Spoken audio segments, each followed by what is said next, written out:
So let's say you found a skeleton. How would you tell if it's a dinosaur? You personally, how would you decide? Well, interesting question. I don't know. I'd have to do some research on that.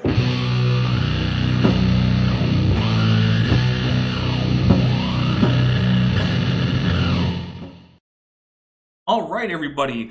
Welcome to Kent with Bent 96, Ace Kentura 2, When Nature Calls, with the wonderful thumbnail of Kent Hovind emerging topless from the rear of a mechanical rhinoceros. Being birthed. Yes, it is quite amazing. It was a little weird to work on. You had fun with that. I did have fun with it. It was still weird though. Guys, in case you don't know or you're new here or anything like that, this is the show where we basically because Kent Hovind is such low-hanging fruit, and because all of his statements are so obviously wrong and can be so easily refuted by basically having graduated high school and actually brought on board most of that science class stuff, we don't really take it seriously. We don't take Kent seriously. He's not a serious person. He's seriously evil. I mean, he's got fatalities and felonies on his hands, and Yeah. However, as an intellectual force, he's basically on par with the dumber of the flat earthers, which is saying something. Especially since I've seen him try to defend the globe and not do a very good job of that. So Yeah, I think maybe one of these days he'll just make the switch to Flat Earth.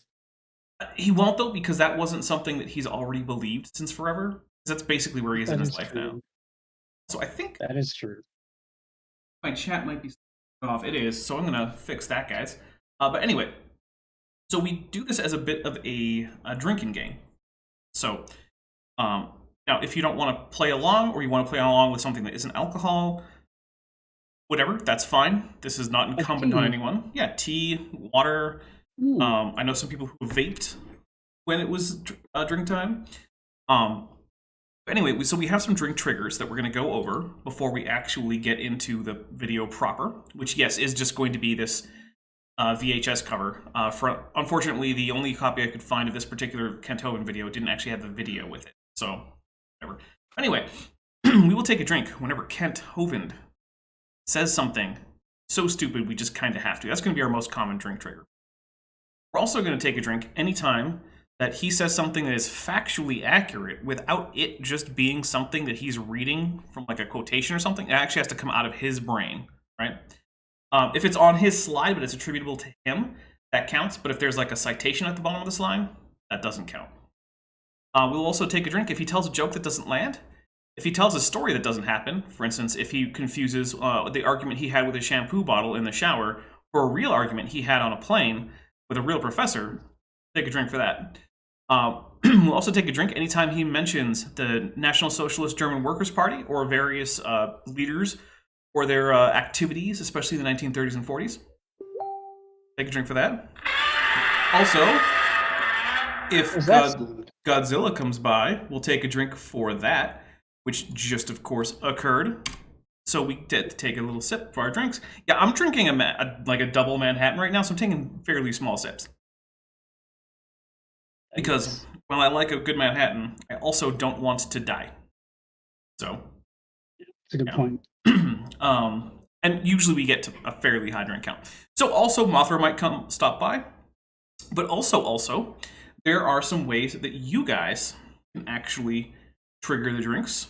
Some of them involving kaiju. So if you're a channel member, you have access to the emojis, and if you send a super chat with the Godzilla, Mothra, or King Ghidorah emojis, we'll take a drink.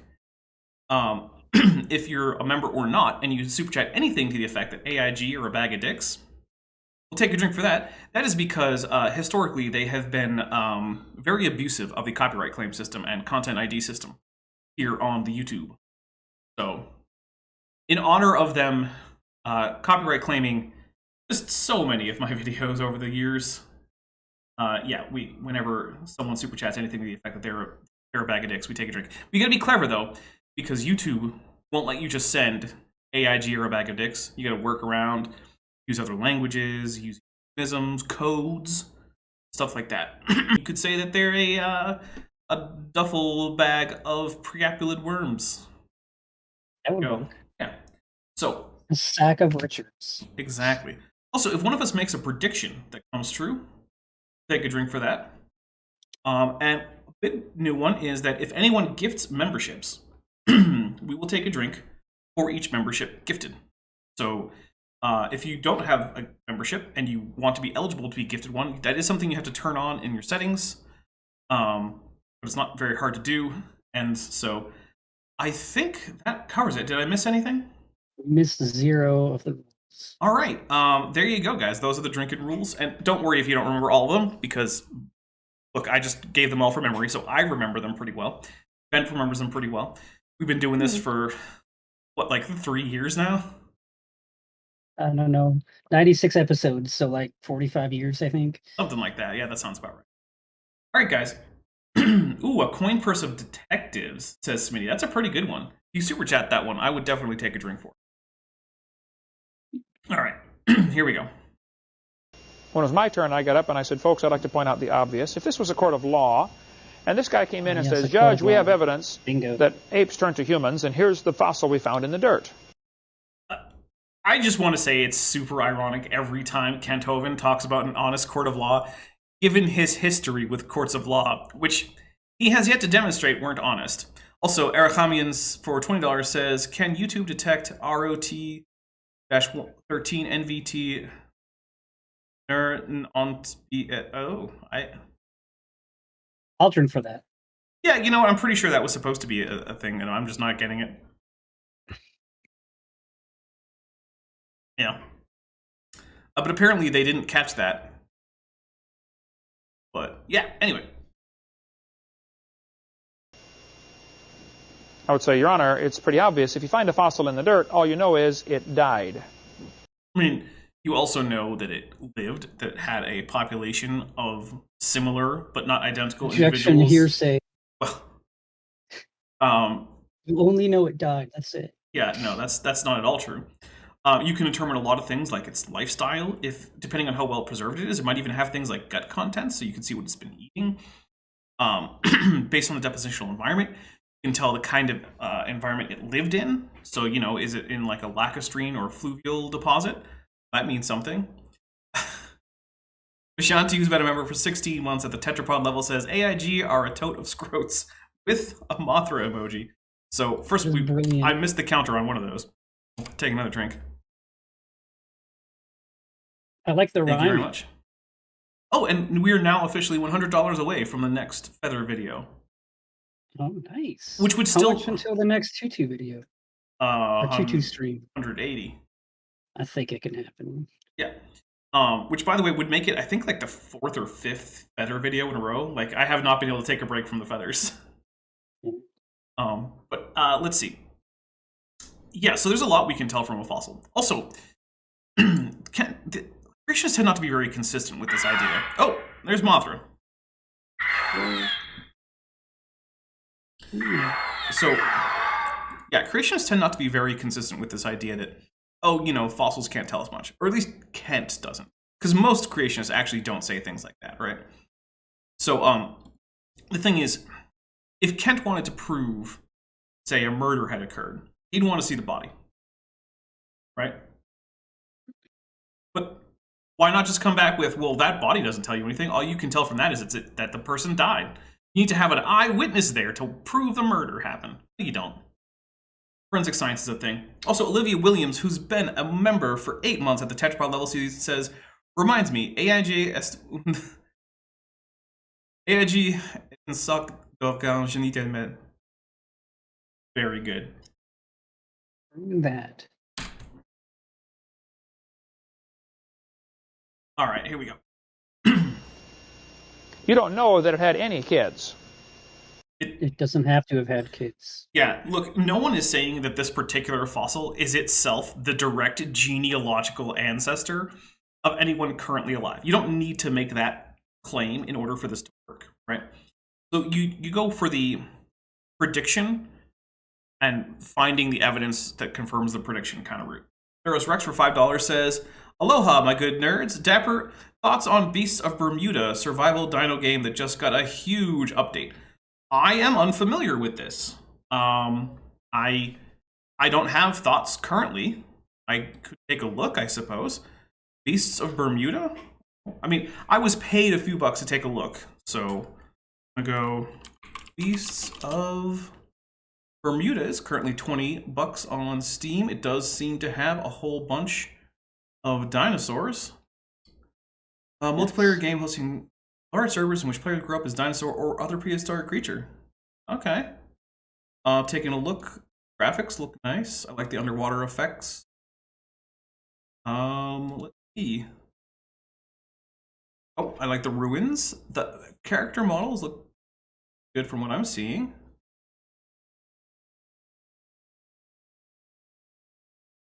Yeah, overall, I think it looks pretty cool. I haven't played it. The pterosaurs are a little too naked for me, though. I'm looking at some like Dinochirus, or I'm not sure if it's that exact genus. They're got leathery skin where they should have pycnofibers. Yeah, there's definitely some problems with the integument. There should definitely be more feathers and pycnofiber and fluff. But other than that, like, seems pretty cool to me. I don't know. Oh, also Theros Rex for $2 says, also AIG are a pod of... Okay, we'll take a drink for that. I was waiting for you to read that one. I should have just read it. So there you go. I would have had to interrupt you, though. I don't want to do that. That's fair. So guys, I don't know, if you want to play a dinosaur game, that's one of them. Beasts of Bermuda. I can't really recommend it because I haven't played it. But there you go. Alright. Here we go. Do you? You find a skeleton in the dirt. You don't know that it had any kids. You certainly don't know that it had different kids. How would you know if that skeleton were a dinosaur, Kent? Yeah, he wouldn't, because he doesn't know what a dinosaur is. Wouldn't know. But also, no idea. That reminds me, we didn't actually get to the point of why him saying this is dumb. So the thing is, so evolution predicts that if there are common ancestors between now widely disparate organisms, right? It's like we take a look at this cover, right? So we say, okay, sauropods and mammoths have a common ancestor. What do we expect it to look like? Right? So we take a look at the wide diversity, and to make it easier, we're actually going to go with something a little bit more closely related, say. So we'll say, okay, I think that elephants and manatees have a common ancestor. Right? Okay, well, I should expect to see something that looks very much like sort of a basic version of either of them. And we know manatees are weird because they live in the water, so we would expect it to probably have 4 limbs and not have a weird paddle tail. Okay, but it would probably have indications of extensive musculature in the face because that's something that both elephants and manatees have in common. Elephants with their trunk, manatees have very flexible lips they use to gather plants from underwater. Would expect certain details of dentition based on the diet. And then we look back and we say, oh, hey, look, we have things like Elasmotherium and Pesocyrene and things like this, right? That are in fact transitional Afrotheres between these two groups. Or we say, humans, I think that they share a common ancestor with gorillas and chimpanzees. Okay, well, we should expect to see something that has transitional features, right? So we have something that, say, has a less squared off jaw or tooth row, but not quite as parabolic as in modern Homo sapiens. Or something with a low but still present brow ridge, or a small sagittal crest on males, or a intermediate-sized brain case. Where special creation would not predict any such things existing, right? Special creation can't look at two organisms and say, I think there should be an intermediate between them based on the fact that they currently exist, but that they weren't created together as the same thing. You can't make that assumption from special creation. It actually predicts strongly against it. That's why for pretty much all of creationist history, the claim was there just are no transitional fossils, and now there are so many that many young Earth creationists are having to revise that somewhat and come up with new post hoc explanations. So the point isn't that the transitional fossil in question is the actual literal genetic ancestor of any modern population.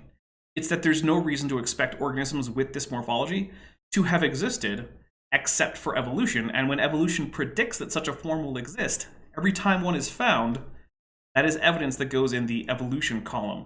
In this empirical thing we call science, which empirical evidence lends weight. Yeah, I know. It's a system for gaining knowledge about the world, in which you do things like take measurements, form hypotheses, make predictions, and then when your predictions come true, that's evidence in favor. And when you make predictions that could easily be falsified, if your idea isn't false, that makes it falsifiable. And when that fails to happen repeatedly, instead you succeed, then we start thinking that maybe we should give your idea provisional assent. I thought it was just a bunch of trivia that you memorized from like 1974. Yeah. Turns out no. No? That's the Kent idea.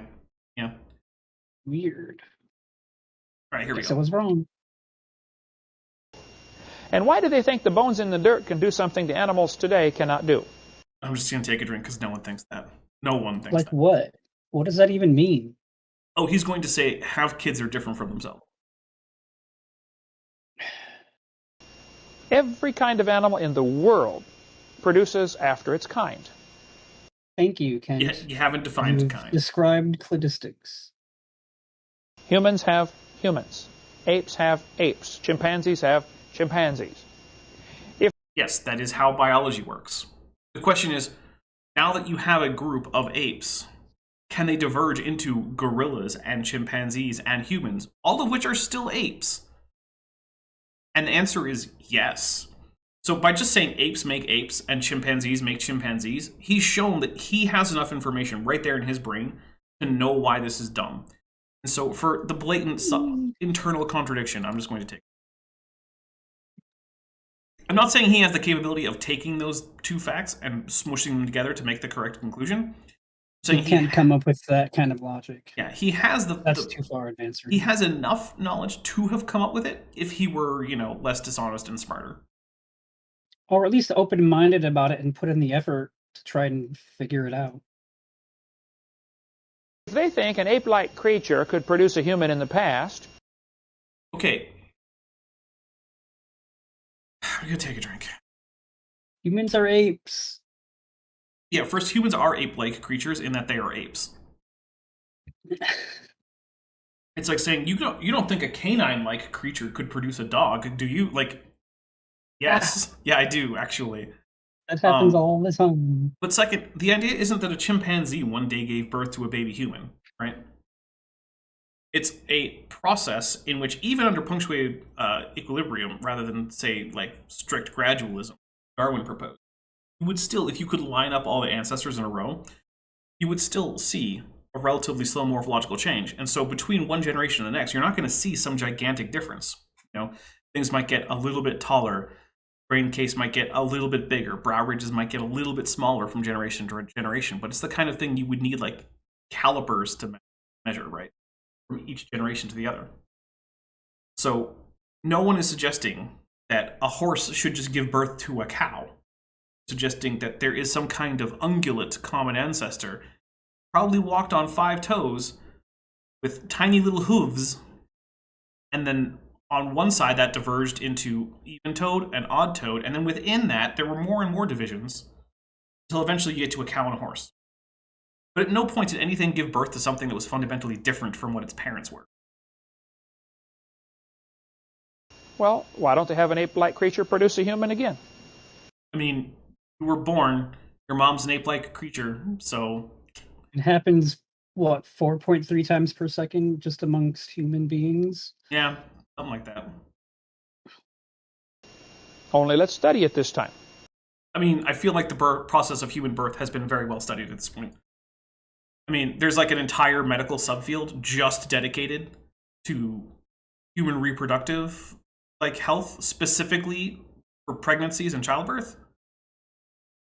I don't know how much more study we really need to do that in order to establish that yes, humans in fact are born successfully all the time. I don't know. I mean, I want to see it happen. Kent, I'm pretty sure you did see it happen because I would imagine you were present at the birth of your children, right? Like, I didn't even realize what he was witnessing. I'm gonna take a drink. Although I bet he understands evolution the way the writers of Star Trek: The Next Generation understand evolution. Oh goodness! Hey, if you don't know, that was a program from the 1980s and 1990s, and yes, there was television that far back in the past. A pro tip to future Star Trek writers: humans didn't evolve from spiders. So, just putting it out there. It only happens long ago and far away, which is fairy tale material. Evolution doesn't happen. No animal has ever produced anything other than its kind. I'm convinced. Now, you don't want I almost feel like we should just drink for kinds, because it doesn't mean anything. Yeah, I'll do it. This Manhattan I is kind assume of tasty. when he says kinds, I just assume it, like, obviously it doesn't mean species or genus. Mind, I think it's something kind of like that. And so when he says stupid things about kinds, even with that included, I usually let that part go. It's still drink worthy. It's because he doesn't even know he's describing cladistics. He has no idea. He rejects cladistics, even though he believes in it. It's kind of absurd. Zoso says, I think Kent delivered his children. Really? I mean, he's the kind of person who I could see that doing that, because he's dumb enough to think that he's competent to deliver a baby. But well, he is a doctor, isn't he? Just ask him. But yeah, I had not heard anything about that. You have a saying that somewhere? No, because that would be. You want to use the word species when you get into discussions with them. Just stick with the word kind, and you'll be safe. Yeah, that'll be the scientific. We'll take a little break, and when we come back, we'll talk about where does the Stone Age fit into the Bible. What about the Stone Age coming up next? Where does the Stone Age fit into the Bible? Was there a time when civilizations existed with mostly stone tools as opposed to iron or copper or brass or bronze or some of the things we use today? Okay, here we go. We have to ask my audience the question, right? Because whenever Kent asks a question, I ask the same question. We're going to shorten it a little bit, though, because Kent's wording was absurdly verbose. Was there a time when humans used stone but did not know how to make tools from metal? Yes, no, or let's see. Maybe so. Ancient astronauts means no Stone Age. No, I can't make it. So we'll just put an arrow. Ancient astronauts, arrow for the therefore, no Stone Age. There we go. That's there we go. Okay, so those are your options: yes, no, or ancient astronauts mean that there was no Stone Age. Vote responsibly, as it is on election day. So, you know, vote responsibly. Anyway, here. Well, I would point out there are people today who use stone tools. There are. That's true. You know what? We'll take a drink for Kent. There are, in fact, groups today, ethnicities, people groups, tribes, whatever term you're going to use, that are essentially in their Stone Age. They often trade with other people, so they do sometimes acquire more modern things. But they don't produce such things themselves. And there are also uncontacted tribes, which are probably still using stone tools primarily. There are even some uncontacted groups that seem to have lost the knowledge of how to use fire, because like cooking fires have never been observed in their settlements, which is a little surprising since you know, humans have been using fire since before Homo sapiens. But like, hey, never know. Maybe they just don't need to. They lost the selection pressure for it somehow. Maybe. I mean, maybe there's just enough nutritious plants and things that they can eat. Or they're alive, they're eating. Yeah. Obviously, they haven't starved to death, so. Stone Age civilizations all over the world. Because. Okay, one thing is, the term civilization has a meaning. It's in the name, civilitas, from the Greek for city, right? The thing is that to be a civilization, you have to have cities. Cities are it has to be a large grouping of buildings in which a large number of relatively unrelated people live. And sometimes it's said there has to be some kind of hierarchical social order. But that's a little bit iffy, mostly because the Harappan civilization doesn't have any evidence for such a hierarchy. But we still usually call it a civilization because they had big, extensive, and quite fancy cities, including indoor plumbing, which, you know, this is way back during this period of like the first civilizations. It was pretty impressive. But these groups that Kent is talking about right now aren't civilizations in the proper sense because they don't have cities, right? Like, if you go to North Sentinel Island, which is one of the most isolated places on Earth in terms of like human contact. There are no cities on North Sentinel Island. There are villages that sometimes get moved. Yeah, no cities. And if you go into like uncontacted tribes in the Amazon or in the Congo, those are basically the only 3 places you really get uncontacted people groups to this day. Yeah, there aren't cities in there that those people are inhabiting.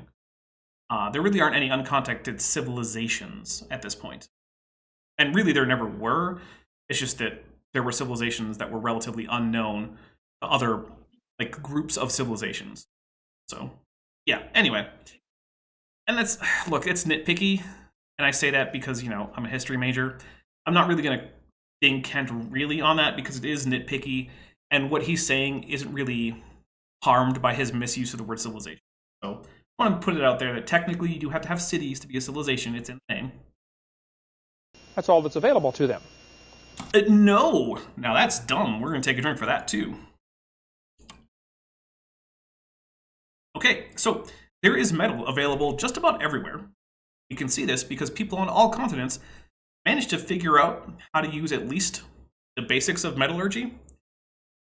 Not always getting all the way up to iron or steel, but basically on every continent, people got at least up to copper. I mean, one of the reasons that the Spanish kind of rampaged throughout South and Central America was for all the gold and silver. And how did they know the gold and silver was there? Well, because the people there were using it.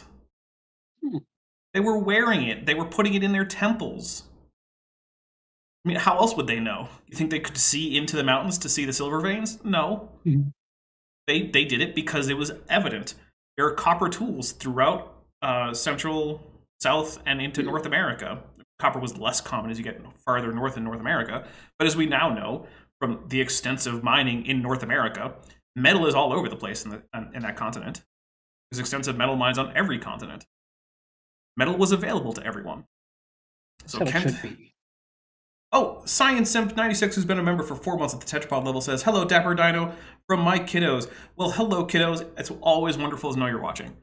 And I hope I don't do anything that isn't family-friendly enough. We usually don't. We're pretty tame in that area. Yeah. Okay, so Robert Ad says copper in Antarctica. Okay, so I will admit, Antarctica has not been extensively explored for metal. It also isn't inhabited by permanently by humans. I guess kind of it is now, but for scientific purposes. But the thing is, we have studied Antarctic geology, right? Like there are fossil finds, there are geological digs there. And we do know that fundamentally it isn't significantly different from any of the other continents in terms of its geology. So yes, I feel extremely confident in saying that there are just as many metal veins per unit area in Antarctica as there are anywhere else. On land, that is. Okay, here we go. I think if there was a general Stone Age for the whole world, it would have been right after the flood, because the flood destroyed everything. Obviously. When the people got off all of that the metal, ark, but not the rocks. Got it. Not the stones.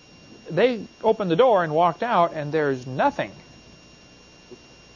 Everything had been ruined. Okay, so this actually brings up an interesting point. So stone tools are a very common archaeological find in many parts of the world, especially Africa. But there's a problem with that, right?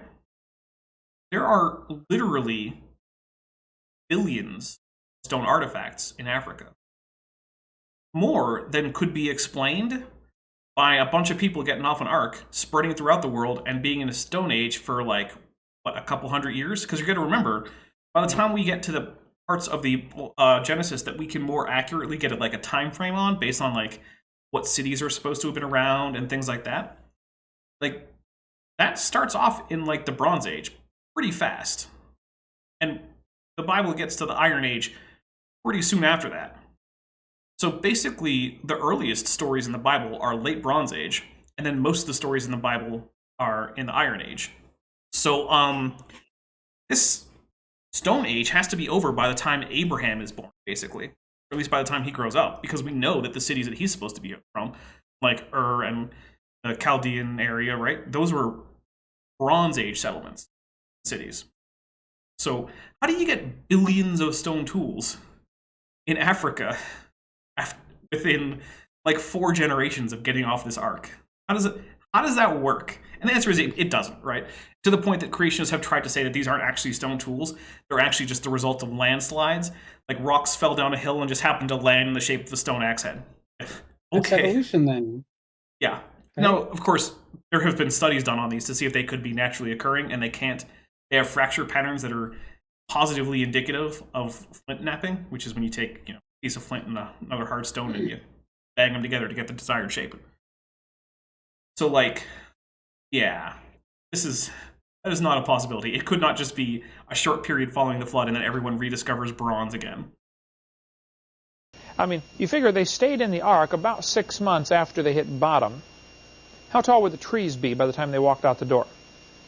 Very short, but apparently still tall enough to get you a olive branch. Which, also, I don't know if you guys know, but you can't actually drown olive trees and then just have them spring back up. They die. So, there wouldn't actually be an olive tree after the flood. It just wouldn't happen. This tall, maybe?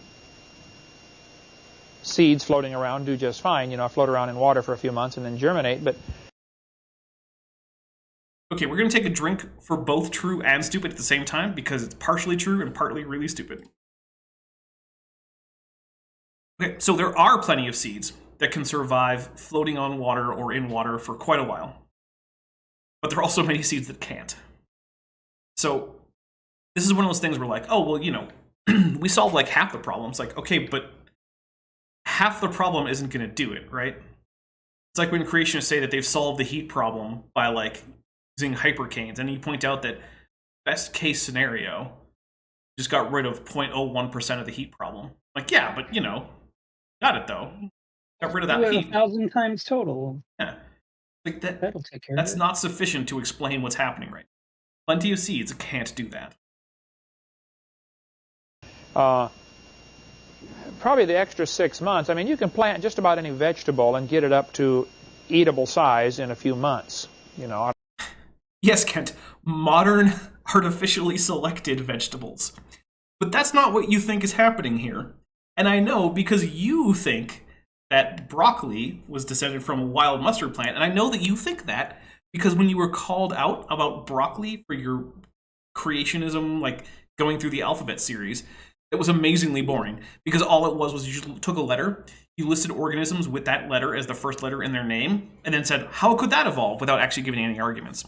But anyway, when you were called out... Incredulity. How do you say it? Incredulity. That's an argument, isn't it? No, it's not.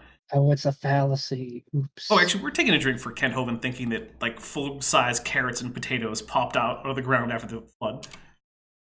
In just 6 short months. But anyway, in order for him to know about broccoli, which he's later admitted that he knows it was descended from the wild cabbage along with kohlrabi and cabbage and all these other things, right? The wild mustard plant, sorry. He knows that had to have been post-flood because you can't get these plants just growing in the wild. They don't survive. So he knows, at least to this point, maybe he didn't back when this was recorded in like 2007 or whatever, but at least now he knows that the only thing that could have been growing directly after the flood are the wild ancestors of modern crops. Because those are the only ones that are going to survive in the wild, right? Potato plants only grow on the modern potato plants only grow on human farms for a reason. They would be devoured anywhere else. If you look at wild potato plants, wild ancestors, I mean, they do have tubers, but they're pitiful, tiny little things. You would have to eat so many of them to one potato. Anyway, yeah, so Kent Hovind thinking that like farmable corn and potatoes are just going to spring out of the ground, which is also another interesting question. Why is it that there isn't corn in the old world? What prevented that mixing? Why is there a different old new world, fauna and flora? Kent doesn't have a great answer for that. I don't know what garden lengths are. I know up north it's a little faster because they have longer days than they do down here.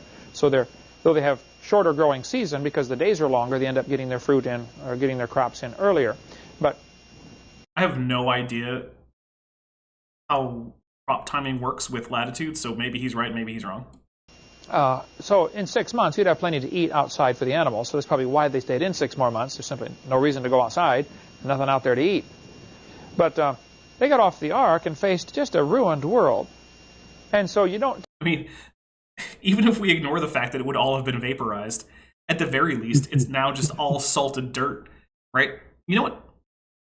Yeah. Ben, have you heard of the military tactic of salting the earth? Yes. You know how that works? It ruins the soil for plants to grow.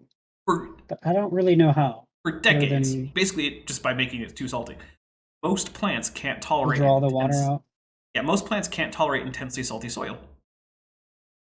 So, this would be... decades. Decades. For what, 50 years? 100 years? I mean, it's going to depend on, like, local weather. A very long time. But yeah, so long that 6 months is not going to cut it.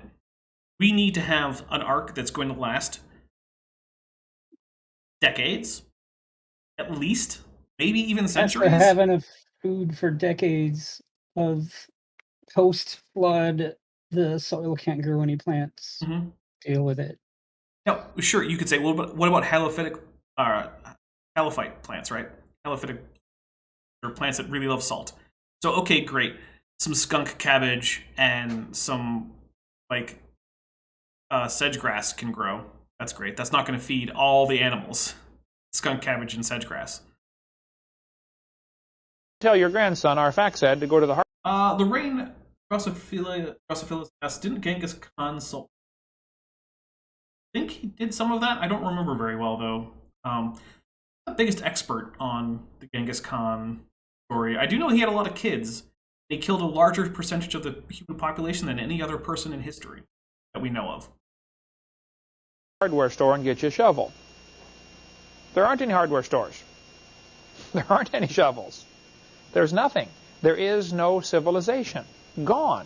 It's got going and landing on the moon. So, you know, it's going to take a while to figure out where the iron ore deposits are, you know, where the gold deposits are, and silver deposits, and copper deposits. You got to find this stuff, the ore in the ground. Meanwhile, you're going to get hungry. And it takes a while to dig out iron ore, melt it down, and, you know, make iron tools out of it, or steel tools. It takes a while to do that. So this is actually not the worst point, right? One of the things is that even if you have all the knowledge necessary to make metal tools, without the infrastructure to do that, it becomes very difficult to do. So, for instance, metalworking is a specialized thing. If you're in a stage of development as a society where basically everyone has to have the full-time job of getting calories for the group, you can't really have someone who specializes in metalworking, right? Like, you just don't have time for that. If everyone you can't do it.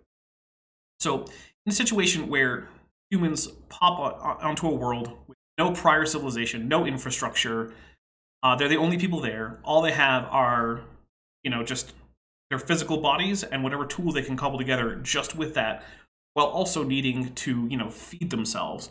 Because remember, if all you have is stone tools, it takes most of the day just to get enough calories for you and perhaps some children to survive. So it would take a while to develop to the point where you had good enough farms and good enough animal husbandry and whatnot, that you had enough extra resources that you could support someone. You could actually just have enough food for there to be a person who exists whose job it is to go get metal ore and bring it back, and perhaps someone else whose job it is to then smelt it and turn it into some kind of usable form. First, it's going to be copper, because the nice thing about copper is that you can cast copper very easily, which is not something you can usually do with iron, because cast iron is extremely brittle and very, very hard. So, you know, you just have someone dig out the shape of basically an axe, pour copper in. That's in sand, right? So you have sand mold, pour the copper in, there you go. Now you have an axe head, just got to sharpen it up. But anyway, yeah, so that would take a while to be reestablished. But as we said, the problem is that we know it happened so fast that we don't have a good explanation for how all the current stone tool art that we can find in archaeology got there. There's too many of them. It's a miracle. Well, maybe. Maybe God just planted a bunch of stone tools to test your faith. I mean, none of that happened because the universe began last Thursday anyway. So. True. So, meanwhile, you got to have sense. supper. So it makes common sense that you're going to go make some stone tools, which are much quicker. Take some hard rock, chip it sharp, you know, and make stone arrowheads or whatever. So probably they faced what I would call a Gilligan's Island situation. maybe other people in other parts of the world have not seen the video or the movie about Gilligan's Island. Most of you, I'm sure, have seen that, where they're on a ship, you know, and the storm blows them off course, and they land on an island. There was a movie in which they recast Ginger. I would just stick to the TV show. Yeah. Island, and they end up, this crew of 8 or 9 people have to live there for years and years and years till the show becomes unpopular and they take it off the air. But I mean, I don't know how the popularity went. I mean, it did get a movie, which wasn't very typical. Most shows never get a movie. There's nothing to work with. So you have to use stone or bamboo or whatever you can find to make your house, to make your tools, to mortar and pestle. Everything has to be done out of stone. And plus, if you're a nomad society traveling... Wait, I have a mortar and pestle. Does that make me a Stone Age person? Yes. Around from But area to also area. no. Because you're not a person, you're a dinosaur. Dinosaurs can be people. Can they, though? Yeah. I'm just kidding, of course. Area, you got to carry everything with you. So now you don't want to have, you know, a bunch of stuff to haul around with you if it's heavy, because whatever you got to carry it. So they would tend to minimize their tools. Now the Aborigines in Australia, even today... Hold on, I think he's about to say something amazingly dumb. Some of them are nomadic. They wander around. We'll take a drink. There are, in fact, nomadic people in Australia. Good job, Kent. So they don't carry any tools. There it is. Goodness. Remember how I said that it takes a lot of time at a Stone Age level technology to get just enough calories for you and like maybe some kids or invalid elderly people to survive? Yeah, I remember that. That was 2 minutes ago. Yeah. Here's the thing. Making stone tools isn't easy. It requires a lot of time and skill and effort. You also don't have time to just not carry them with you and to just make new ones wherever you go. That's not how anything works. Goodness. Very interesting story, Flood Boy, but I remain unconvinced. So they use their teeth as a vise. And, you know, if you're going to strip the bark off a tree branch, you clamp it down in your teeth while you hold it. Well, that tightens up the masseter muscles. Wait, why are we talking about the masseter muscles? I mean, why not? It is true that if you're continually using your mouth as a vice grip, then yeah, you'll probably, that's basically calisthenics for your masseter. I mean, that will make it strong, I guess. You're always using your teeth. That's your favorite tool. That's your pliers. That's everything, you know. And so the masseter muscle gets bigger just from use so much, you know, like a bodybuilder. And any bodybuilder will tell you the more you use a muscle, the more it pulls on the bone, and pretty soon the body responds by building more bone mass there. So the bones actually get bigger. Okay. So Aborigines typically have bigger jaws and a different shaped face than ours. And it's nothing to do with evolution. That's a bodybuilder. They're using their jaws more. That's all it is. I'm going to take it.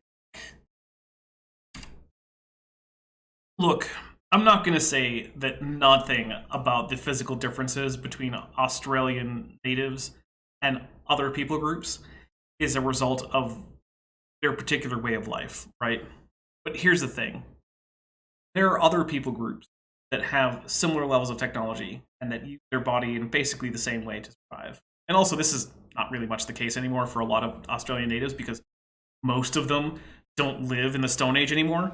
Because, you know, I don't know if you guys know this, but Australia has technology. Like, there's technology on the continent of Australia. Like, modern technology. They even have the internet there. You can believe it. So, that's crazy. There's a few things there. So, here's a prediction we could make from this for Kent. So, Australian natives who live in big cities in Australia, or just towns that have, you know, basically the typical Western 21st century standard of living, who do have access to things like power tools and grocery stores, they won't have the typical physical characteristics that in the past we associated with native Australians. Except they do. That's the thing. They do. So, well, I guess I can't say that there's no truth to the idea that, you know, how you physically use your muscles is going to change your body to some extent. Yeah, it will. But it's just not the case. These are clearly genetic differences that are causing these differences in things like skull morphology, which is actually a fairly noticeable thing about Australian natives, is that they do have unusual skull characteristics. But I don't know what that has to do with evolution per se, except that, like, I mean, something about those facial features was probably selected for, although it also could have just been genetic drift, since my guess is that the initial founding population in Australia of humans was not very big. Yeah, I don't know. I don't even know what the point Kent is trying to say. Is he saying that evolutionists, as he would call them, think that native Australians are, like, primitive humans who haven't evolved? What? I don't know if he's going to make a point. Yeah, it might just be randomly, let's just talk about native He Australians for some reason. often just says stuff to set up a point and then never makes a point and moves on and acts as if he has made a point, but... True. Yeah. Also, Grace Sprocket says that Australia lost a war against dinosaurs. To be fair, that was not primarily the native Australians. They were just living with the dinosaurs. They were fine. They would hunt them sometimes, you know. But yeah, Australia is one of the few countries to have ever lost a war against dinosaurs. I've recently been informed that apparently China also has lost a war against dinosaurs. Technically, India lost a war against cobras because they wanted to reduce the number of cobra fatalities. They put a bounty on cobras where you had to bring in, like, the body of a cobra and you would get money for it. But the thing is, you can breed cobras, and you can just kill a bunch of them, and then you can bring those in. So instead of getting fewer cobras, they actually got more cobras. So yeah, people just started cobra farming for the bounty. That didn't work. And somehow they get this idea that 100 years ago, people were shooting the Aborigines, killing them like cows, thinking they're just, you know, a missing link, and they're, you know, they haven't evolved as far, and it really would be better for the world if we wiped them out. Okay, we're gonna take a drink, because first of all, that's getting really close to some, like, NSDAP level stuff there, so. Okay, here's the thing. I am not going to say that treatment of Australian natives was anything other than horrific in many points during history. However, I'm not aware of any wholesale slaughter of them like they were animals, or anyone saying that it's okay to kill them because they're evolutionary holdovers. I don't actually know of any of that ever actually happening. If anyone in the audience has actual citations or anything like that, let me know. But, like, what Kent is describing is basically just going in and mowing people down because, what, think that they're late surviving primitive hominins? Why would that make you want to kill them? It wouldn't. It wouldn't. That's the thing, right?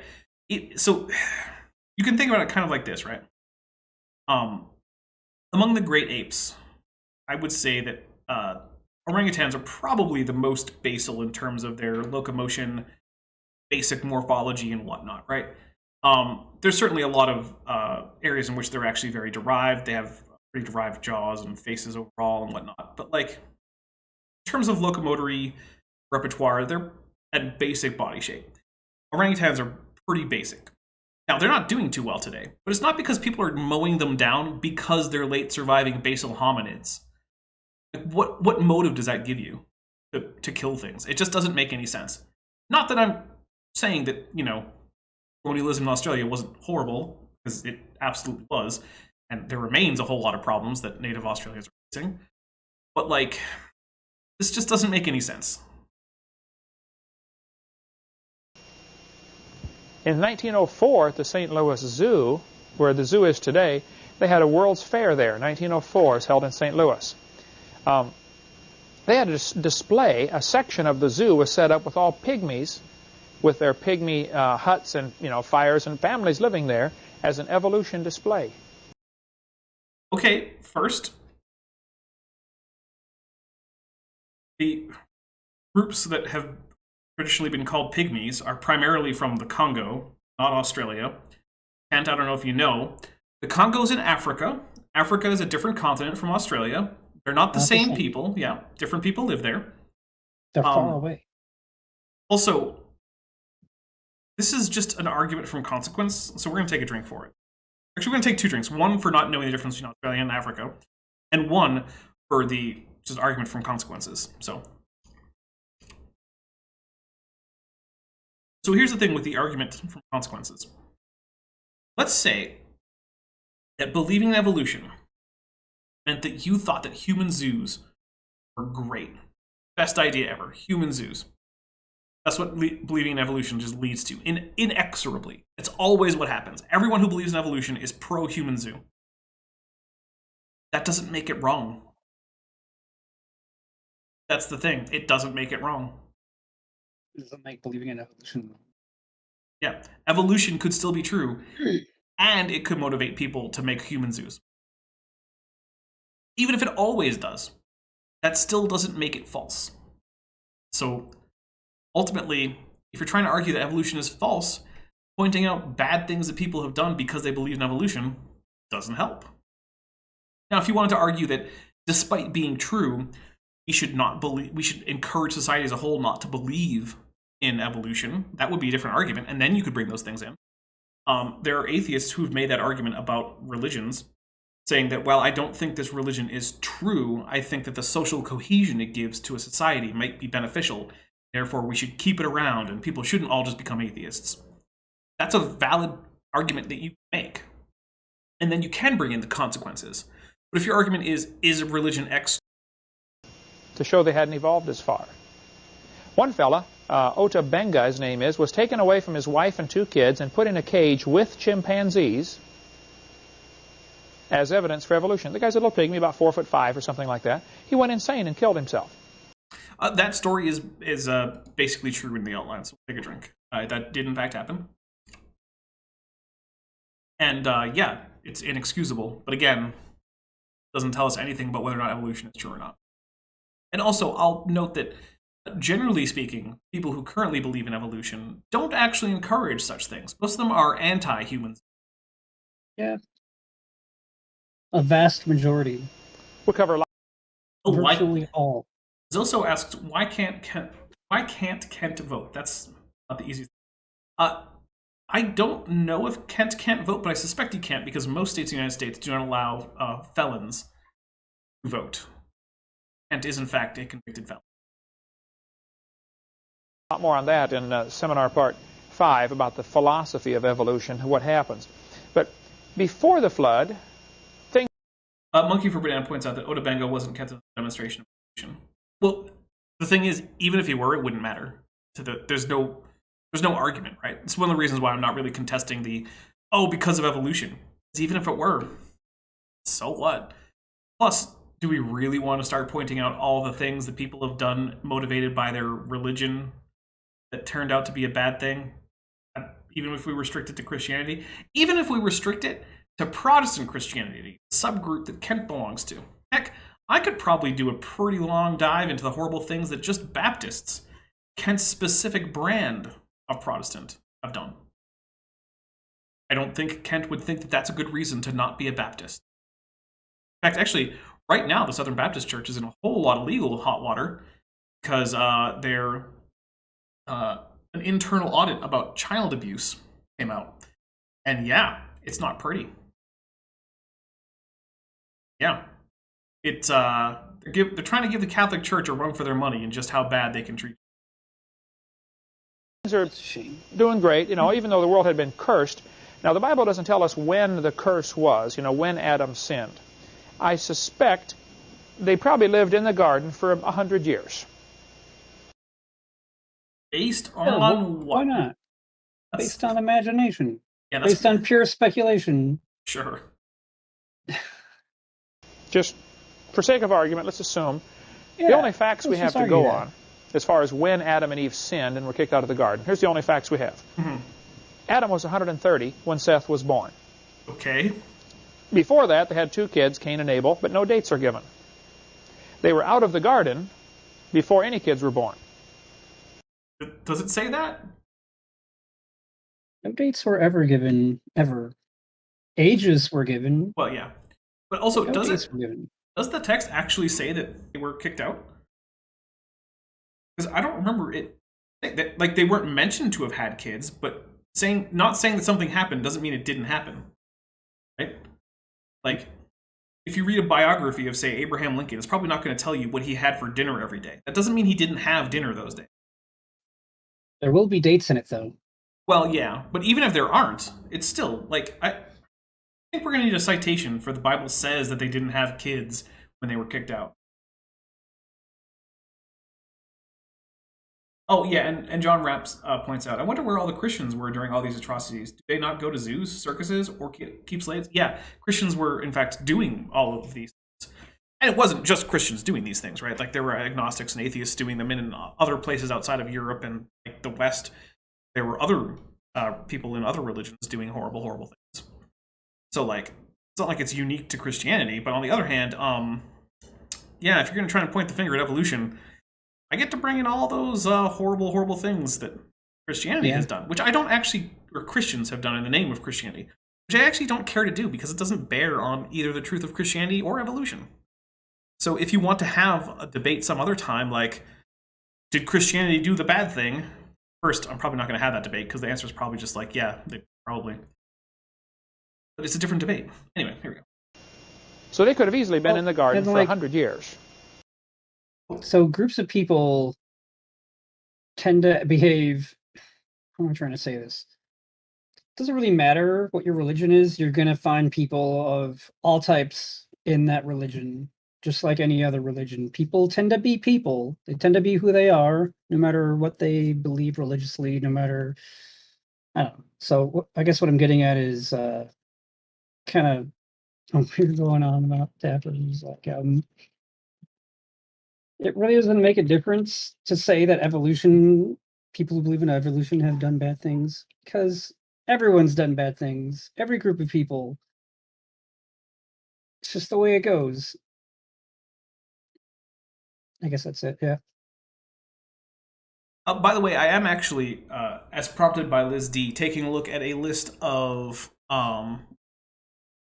massacres of Indigenous Australians. And there are, in fact, quite a number, as I said. I mean, it was not... The colonization was not a nice time. But I'm not seeing any that were just like... They shot the Aborigines because they thought they were primitive humans. Like, that is just not what I'm seeing. It's like, okay, 12 Australians shot in reprisal for someone having shot a dog. Okay, 4 killed in reprisal for allegedly stealing corn. Like, none of this is just like, oh, we just decided to round them all up and kill them because they're less than human, or because they're evolutionary holdovers. So yeah, a whole lot of massacres. Not okay. Yeah, also not in any of these You know what, I'm gonna just control F on this for evolution. Oh wait, no, it's not there. Yeah, it seems like a weird excuse to use to just slaughter a group of people or Well, I mean, other animals or anything, really. Look, it's not like the excuses that are used make a whole lot of sense. Like, hey, go sit in the army because some farm had some corn stolen. No, that's not a good response. That's not how you deal with some theft from a farm, is with the army. But it's also not, oh, they were just being shot en masse because of evolutionism. Before they sinned. I think some people tend to read the Bible and say, wow, you know, God made them, and they sinned immediately. You can't rule that interpretation out, can you? Can't. I can't know what that means. Can't God buy that. made them? Okay. Could have been 100 years later that they disobeyed God, and then the ground is cursed. I guess they were doing a really bad job at that whole be fruitful and multiply thing. Spend 100 years just not having any babies. And That's a long time. I mean, contraceptives hadn't been invented, so either they weren't having any fun, or they were really rigorous with that whole rhythm method. Which, by the way, the rhythm method is extremely ineffective. Also, sometimes the Catholic Church likes to go into places where there are birth rates that are higher than maybe they should be for the well-being of the local community. And then, as part of their missionary efforts, they'll then try to do things like teach them how to use the rhythm method, and then The locals just use it to know when to, because they don't want to reduce their family size. They want to increase their family size. So it often backfires. But even if it doesn't, if you're trying to use the rhythm method for birth control, it's extremely ineffective. It's going to fail. You're going to end up having a kid using that method if you just use it for long enough. But anyway, we're going to take a quick break, guys. We come back, we'll give you a quick little commercial about, hey, how to support the channel. And then we'll be right back into this. Oh, but first, we drink for Mothra. All right, guys, we'll catch you on the other side of the break.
Okay, we are back. Thank you, everybody, for sticking with us. Those of you who did, I see about 10 people left, though, which, by the way, do hit like, because it really helps out. And also, as you guys probably know, this channel is almost entirely supported by contributions from viewers. Like you. Like you. Like PBS, right? PBS is made possible by viewers like you. Dapper Dino is made possible by viewers like you. Now, if you feel like you're wanting to support or increase your support or anything like that for the channel, keep on going indefinitely, feel free to head over to Patreon, where you can sign up for as little as $1 a month, or even less if you go for the annual subscription, which comes with a 12% discount. That can go all the way up to, I have $100 tier if you're feeling extremely generous. Whoa. I actually do have a couple people at that tier. But also, there's the channel memberships. You can join the channel. You can receive emojis. You get a little green name in the chat, stuff like that. Either way, you get access to early access videos. There's about 4 months worth of early access stuff sitting there waiting for members and patrons to review it. And if a monthly or annual thing isn't what you want to do, of course, I always appreciate super chats, super thanks, super stickers. Also, there's a merch store linked in the description where you can get Dabber Dino themed blankets, pillows, t-shirts, mugs, stickers, all sorts of stuff. And finally, if none of that is right for you, you can't afford it, you just don't want to, just hit like, share these videos, put comments in the comment section. All that helps the channel out. Well, now that we have that out of the way, and this time I actually didn't refresh my drink because this double Manhattan is still doing me just fine. Yeah. So, here we go. What we have from the curse is just a few clues in the Bible. Thorns and thistles are going to come up. It's going to be pain in childbearing. Uh-oh, Dr. Tapioca Weasel just gifted 5 memberships, which means Steve Areno was gifted a membership. So was Bio Alley, Space Dragon, Skeletor over 9,000, and Keisler. Welcome, everybody. And let's take some drinks. Okay, we got 1, 2, 3, 4, 5. Yummy. Oof. And yeah, Space Dragon sent the 5 drink emojis.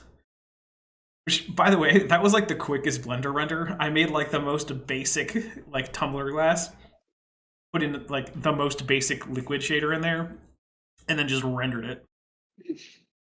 Just like that. Yep. I think from conception to final actual image, maybe 20 minutes. Wow, that's fast. And it's about all you're going to get from the scriptures. You're going to have to work for a living now. So apparently something changed. Now, God gave a lot of... Yeah, apparently. Kent is the man who says, I've heard about people who have to work for a living. I could never do it. commands to these people in the garden before the flood. He told them to eat all vegetables and plants. We'll see that later on. Genesis 1:30, 29 and 30. All the animals were vegetarian. They were supposed to be. This is one of the more ridiculous things. And the thing is, there are young Earth creationists who I think know it. Because I was recently watching something from Matthew McLean, who's a paleontologist who's associated with the Genesis. And he picks up this cast. It's a plaster cast of Dimetrodon grandis skull. And he's like, look at this thing. This was clearly a predator. He holds up this mouth full of razor-sharp, recurved fangs. Like, yeah, it was. Even the creationists are starting to realize, at least some of them, the smarter ones, are like, yeah, there's no way that Dimetrodon grandis was sitting around like chomping on broccoli. It's just not a thing. On leaves with those fangs. That's just not a thing. And then like one of my favorite things is like sometimes creationists will be like, what kind of food does this thing eat? They show a bunch of skulls, and basically what they do is they use things that have big canine teeth, like camels. Like, oh, haha, it eats plants. I'm like, okay, but look at the molars, man. What kind of molars does it have? Does it have big, flat, grindy molars? Does it have sharp, shearing molars? Because that's really what you need to look at. So anyway, that's a complete, rabbit trail. But that doesn't mean everything was obeying God. I mean, the reason we had that flood is because they were disobedient. So the fact that God told them to do something a certain way does not mean that they were. I mean, I hope they were, but apparently somebody wasn't, because God had to come down and destroy the whole world. I mean, I guess it does follow that if God destroyed the world because of the sinfulness of mankind, then it means that mankind wasn't doing what they told him. So, fair enough, I guess. But before the flood came, under this canopy that the earth had, we talked about that in the last class. Goodness. Guys, in case you don't know, Kent thinks that there was a canopy of water, a big sphere of water, over the earth that increased the air pressure, thereby increasing the parcel pressure of oxygen, which meant everyone could run marathons or something. There's no physical way for such a thing to exist. Well, the water just floated there. Just define gravity. Who cares Space about gravity? Just keep floating. Vagary points out, or pandas, which we know are weirdo. So actually, even pandas, bears as a whole, they have carnassials, but their carnassials are flatter than most other carnivorans, specifically because bears get a lot of their calories from plants. So also, pandas will eat meat. They don't hunt, but like when presented with. Then Space Dragon says there's that one deer with movable canines. Is it a deer or is it a muntjac? I thought it was a muntjac, which is not cervidae. It's actually not even closely aligned to cervidae, if I remember correctly. I think muntjacs are sister to cervidae plus bovidae. Cervidae and bovidae, and the cows and goats. Their sister families within a pecora. And then that other group of Cervidae, Bovidae, and the muntjacs are then sister to Giraffoidea, which you get Antilocapridae and Giraffidae as the two sister groups in Giraffoidea. All that within Pecora, which is part of Artiodactyl. Sorry, I just went on a phylogenetics and cladistics tangent for some reason. Anyway. Why not? The canopy of water is probably the best theory, though it's not provable. That's a funny joke. Where he called that a theory. The best theory. I'm just taking a drink. I can't. The Hovind theory. The water canopy is the best theory. Sure, Kent. Probably the best theory to explain why things were so different before. Smitty, I do not mean said Artiodactyl. You take that back or I will time you out. Before the flood. Rhinoceros was found in Nebraska, a hornless rhinoceros, Okay. 18 feet tall. Okay. We figure this ceiling in here is 12 feet tall. I can't tell. 6 feet higher than the ceiling. That's a big rhinoceros. Yep. You know what? I'll take a drink. That's true, Kent. That is a big rhinoceros. I want to see this 18-foot tall rhinoceros. Muntjacs are in Cervidae? What am I thinking of? Am I thinking of muskedeer? Okay, now I need to find out.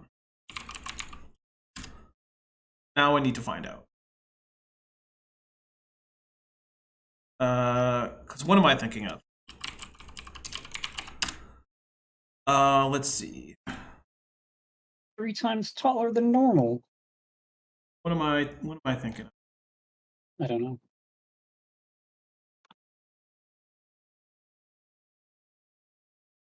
Tragulidae is what I'm thinking of. No, I'm thinking of Mosquidae. Sorry, I'm thinking of Mosquidae. Okay, yeah, I'm thinking of Mosquidae. Which I believe is the muskedeer. Yep, it's the muskedeer. That's what I was thinking of, Mosquidae. Darn it. Close. So close. I know. Oh well. Guys, I'm not a mammal guy. I'm physically not even a mammal. That's true. Yep. And B points out muskedeer. Yep. Wait, Muscidae isn't a sub. Uh-oh. Oh, no. Alien Bird was talking about mouse deer. Okay. Sorry, not musk deer. Look, there's too many things that are just called deer. Can we get more words in here? English? Anyway. They ran out of letters. Is 32 feet wide. That's a big rhino, okay? Oh, yeah. Schiff has pointed out, I'm glad he's talking about rhinos because of the thumbnail. That's a good point. Oh, awesome. Now, the textbooks will tell the kids this is a prehistoric animal. Now, this is interesting. Okay. The word prehistoric was just invented in the last 100 years or so. Okay, let's find out about that. Prehistoric etymology. Here we go.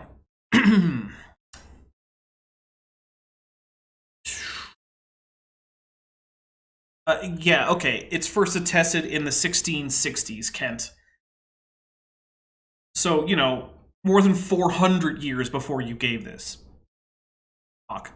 So he's within an order of... Or more than 300 years, sorry. Yeah, I guess he is within an order of magnitude. But still, man. Prehistoric was just invented in the last century. Oh. 1600s, my man. Wait till he learns when the word theory was invented and what it actually means. We're going to end the No, wait. poll. She never will. By the way, guys, the poll ended with, was there a time when humans used stone tools but did not know how to make tools from metal? Yes, 87%. Ancient astronauts, therefore no Stone Age, 11%. No, 1%. With 81 votes. So thank you very much, guys. Wow. Keller Rotellian, who's been a member for 5 months at the Amniote level, says, Kent, wrong, impossible, and sends a Kent Hovind and get bent emoji. Yeah, Kent, get bent. Exactly. Get bent, Kent. That's why those are the 2 perfect emojis for this show. Yes, they are. I got some old dictionaries to look up the word prehistoric. Somebody sent me one from 1766. Dictionary of the English Language. When I some 100 years after the word prehistoric was went to look up prehistoric, it wasn't there. So if you had seen somebody during the time of... Glad that you found a word that wasn't in the one dictionary that you looked at from the 1700s, Kent. That's the only dictionary that counts. The Revolution here in America and said, what do you think about the prehistoric times? Well, they wouldn't know what you're talking about. They absolutely would. They might not know exactly when that was or what was going on there, but they would understand the concept. There's no such thing. Because in their mind, history starts at the creation.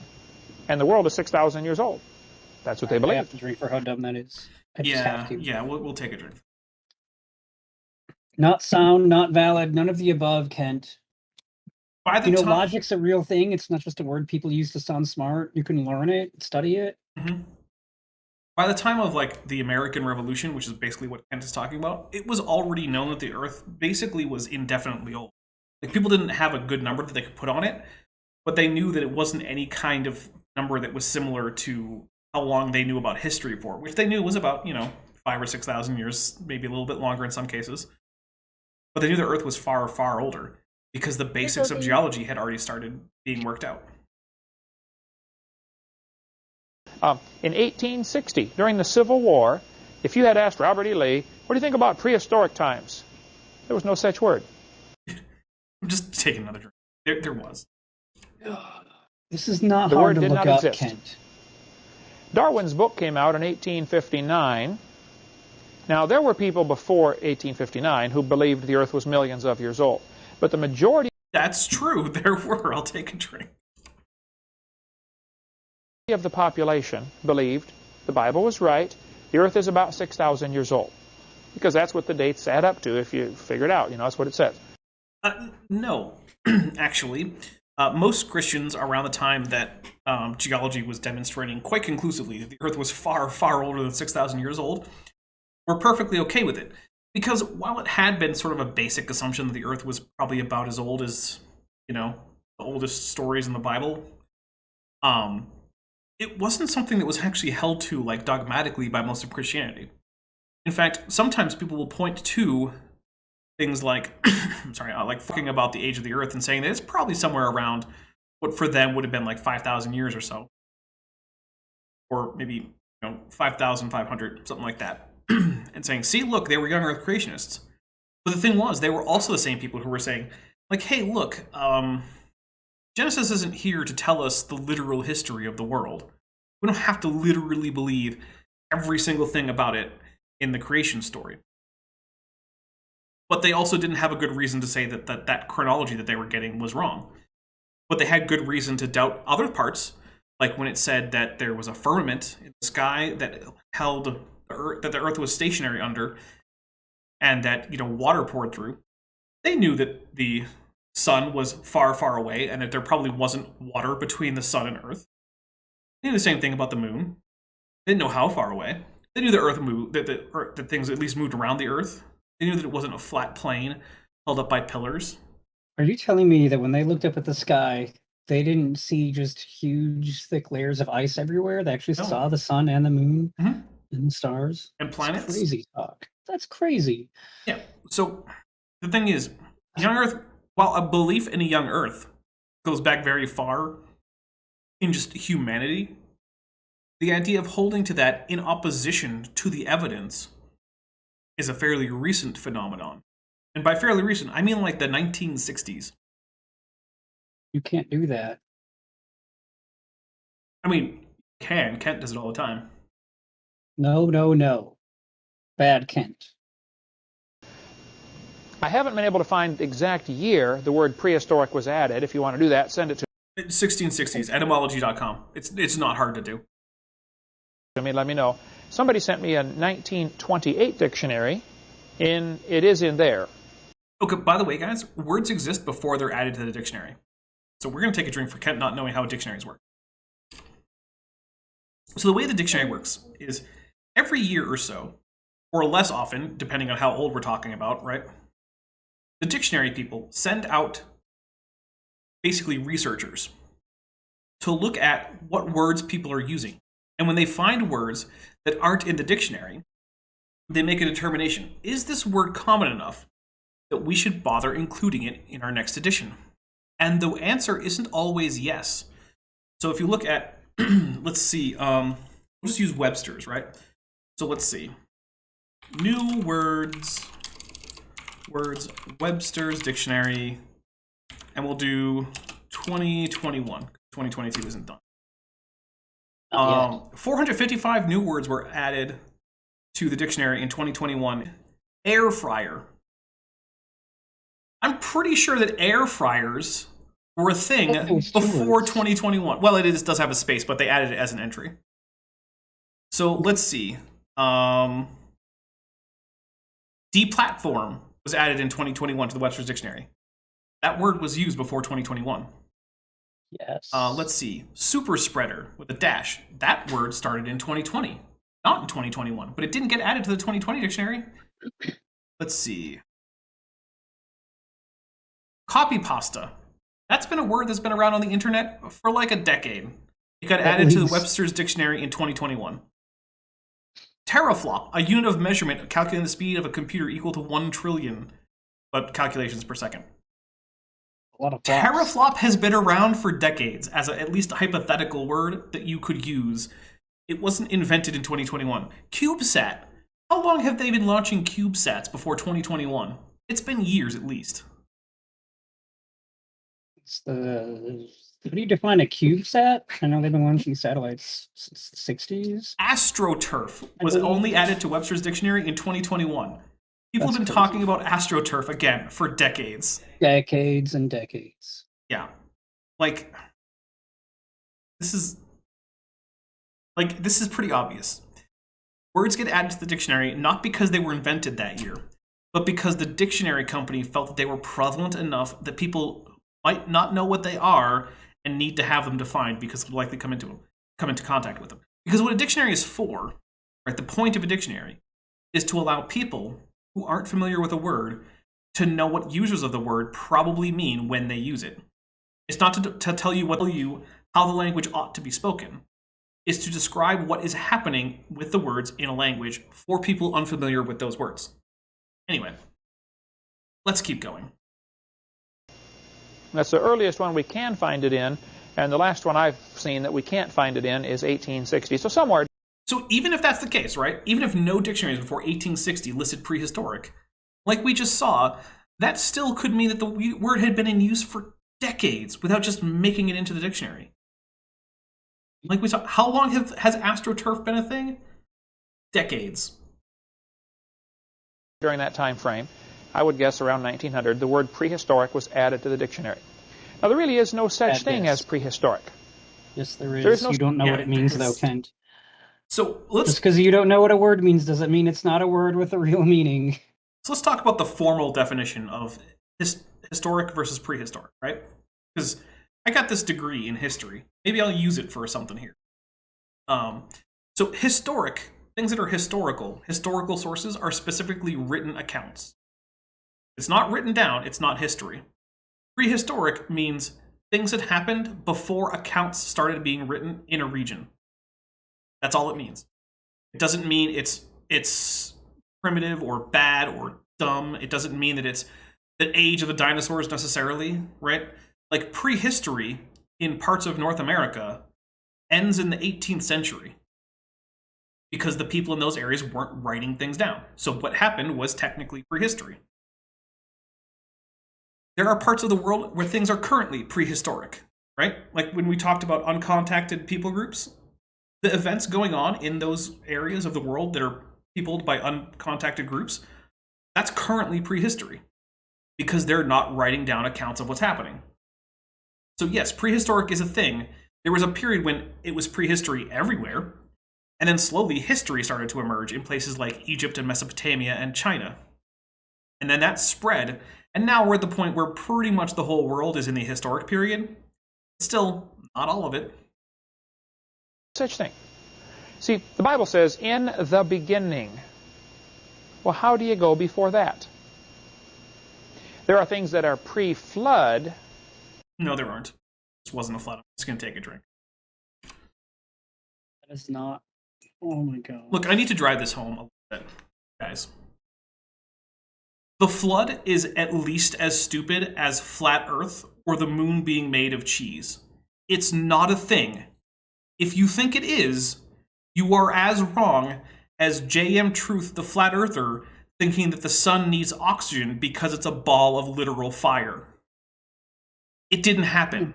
There are no flood layers that are from the global flood. There are flood layers from local individual floods, but there was never a global flood. It is not a thing. The way it's described as happening by creationists is physically impossible for almost infinite reasons. It isn't a thing. But that is not prehistoric. So don't fall for that. I mean, it would be unless you had... Look, here's the thing. Unless you have written accounts of pre-flood history, which I guess you could argue the Bible is, but it's barely that, because it basically picks back up after Adam and Eve and Cain and Abel, right at Noah, at the end of the pre-flood period.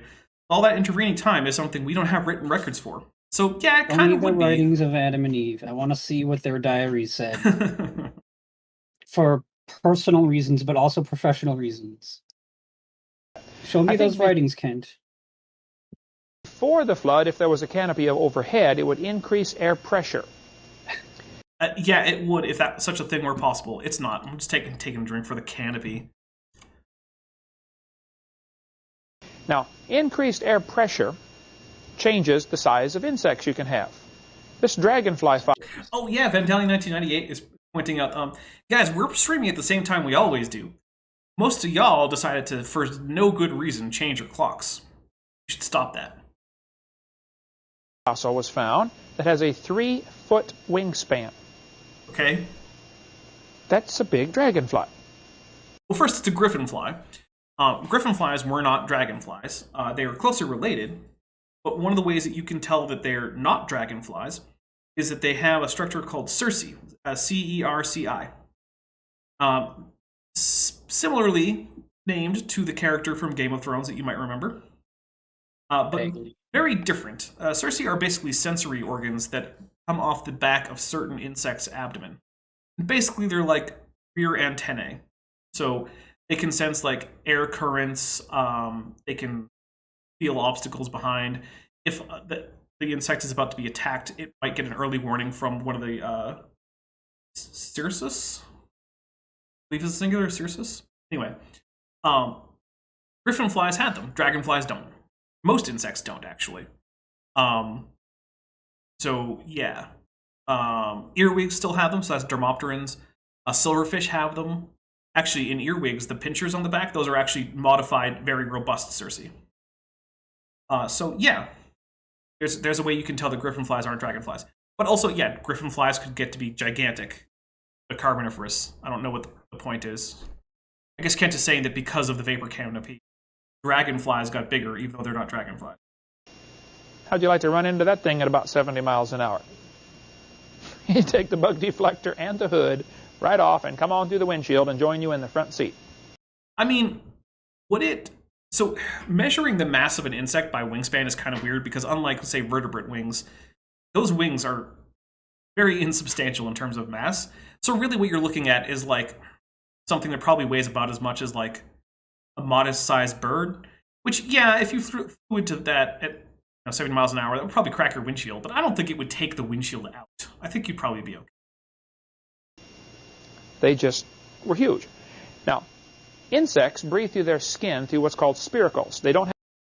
Which isn't really skin. That's a weird thing to say, right? breathing through your skin is what frogs do, or salamanders. They actually have skin that is permeable to gases, and so they actually can exchange oxygen with their blood directly through their skin. Spiracles are dedicated respiratory organs. Right? They're not just part of the epidermis. Dr. Tapioca Weezer for $10 says, Dapper, my dino dude, you know I love you, but the flood is not as bad as Flat Earth. I will come on your channel and defend that, and I'm an effing scientist. Debate Hub. Yeah, that might be a good thing to do on Debate Hub over on Cheshire FX channel. Is the flood as ridiculous as Flat Earth? And here's what I mean by it, right? We can be just as confident that the flood, as described by young Earth creationists, did not occur, as we can be that the Earth is a globe. I think we can be equally confident that those two propositions are both false to essentially the same amount of confidence. That's why I say that. So, I don't know. I honestly think the difference between believing in a global flood, believing in the flat Earth, is basically just how long humanity as a whole has known that that's nonsense. Yeah. And hey, also, I don't have to agree with my viewers on everything. It's okay if you disagree with me on that. That's fine. I'm not even necessarily saying you need to change your mind, even though you're obviously wrong. No, I'm not saying you're obviously wrong. I think you could make a good argument to say that flat Earth is worse, and I could probably come up with an okay-ish argument to say the flood is worse. Have lungs and nostrils like we do. They have to absorb oxygen through their skin, which means the larger an insect gets, the more volume it has to its body compared to its surface area. That's true. That's how volume and surface area works. We'll take a drink. Kent is right about how volume increasing versus surface area increasing works. Although I should point out that He's right about that. The direct comparison of surface area to volume when talking about respiration actually only works if you're actually talking about things that really do breathe through their skin, like a salamander. So many salamander species actually don't have lungs, and they're small enough that diffusion across the skin membrane is sufficient for them to oxygenate their blood. Now, those species of salamander couldn't get very big. But if you have specialized respiratory organs like spiracles, then it's not just directly surface area versus volume. Because the thing about spiracles are, just like with lungs, you can increase the internal surface area. So, you know, your lungs have all these little hair. The villi, is that what they are? That term? I can't remember. Sorry, I don't remember all the medical terms. But anyway, your lungs have these tiny little hairs inside them, basically. Cilia. Cilia? Cilia. Okay. Anyway, they increase the surface area of your lung so that you get more oxygen. Spiracles, the internal structures of spiracles, have little folds and whatnot that increase their surface area.